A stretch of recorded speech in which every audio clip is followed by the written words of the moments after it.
ఒకప్పుడు దేవలోకం భండాసురుడు అనే రాక్షసుడి భయంతో వణికిపోయింది. వాడు తన క్రూరమైన శక్తితో ముల్లోకాలను గడగడలాడించాడు. దేవతలందరూ భయంతో పారిపోయారు. బ్రహ్మ, విష్ణు, మహేశ్వరులు కూడా వాడిని ఆపలేకపోయారు. ఎందుకంటే అతనికి ఒక విచిత్రమైన వరం ఉంది. అతన్ని ఒక చిన్న బాలిక మాత్రమే చంపగలదు. దిక్కుతోచని దేవతలు త్రిమూర్తుల వద్దకు వెళ్ళి, స్వామి, ఈ భండాసురుడి పీడ నుండి మమ్మల్ని ఎలాగైనా కాపాడండి.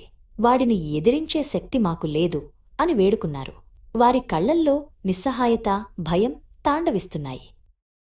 త్రిమూర్తులు చాలాసేపు ఆలోచించి ఆదిపరాశక్తిని ప్రార్థించాలని నిర్ణయించుకున్నారు. వారందరూ కలిసి గొప్ప యజ్ఞం చేశారు. ఆ యజ్ఞగుండం నుండి కోటి సూర్యుల కాంతితో లలితాదేవి ఆవిర్భవించింది. దేవతలందరూ ఆమెకు నమస్కరించారు. దేవతలు ఆమెకు భండాసురుడి గురించి చెప్పి తమను రక్షించమని వేడుకున్నారు. అప్పుడు ఆ జగన్మాత చిరునవ్వు నవ్వింది.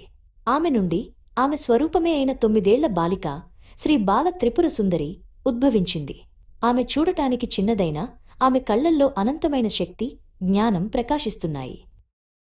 అమ్మా, ఈ భండాసురుడిని వధించే బాధ్యత నాది అని బాల ధైర్యంగా పలికింది. ఆమె చేతిలో ఒక పుస్తకం, ఒక జపమాల ఉన్నాయి. అవి ఆమె జ్ఞానానికి, ఆధ్యాత్మిక శక్తికి చిహ్నాలు. దేవతలందరూ ఆశ్చర్యంగా ఆ చిన్నారిని చూశారు. బాల త్రిపుర సుందరి యుద్ధరంగానికి బయలుదేరింది.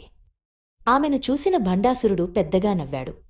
ఓహో, నాతో పోరాడటానికి దేవతలు ఈ పసిపిల్లను పంపారా? ఇది యుద్ధమా లేక ఆటలా అని ఎగతాళి చేశాడు. భండాసురుడి మాటలకు బాల ఏమాత్రం భయపడలేదు. ఆమె ప్రశాంతంగా నిలబడింది. భండాసురుడు తన భయంకరమైన ఆయుధాలను ఆమెపై ప్రయోగించాడు. కాని ఆ ఆయుధాలన్నీ బాలదేవిని సమీపించగానే పువ్వులుగా మారి ఆమె పాదాల వద్ద పడిపోయాయి. భండాసురుడు ఆశ్చర్యపోయాడు. అతను తన మాయాశక్తులన్నింటినీ ఉపయోగించాడు. కాని బాల తన జ్ఞానశక్తితో, మంత్రాలతో వాడి మాయలన్నింటినీ చిన్నాభిన్నం చేసింది. వయసులో చిన్నదైనా ఆమె శక్తి ముందు రాక్షసుడి బలం నిలవలేకపోయింది. చివరికి బాల త్రిపుర సుందరి తన దివ్యాస్త్రాలను ప్రయోగించింది. ఆ అస్త్రాలు నేరుగా వెళ్లి భండాసురుణ్ణి తాకాయి. అపారమైన శక్తిగల ఆ రాక్షసుడు ఆ చిన్నారి దెబ్బకు తట్టుకోలేక పెద్దగా అరుస్తూ నేలకొరిగాడు.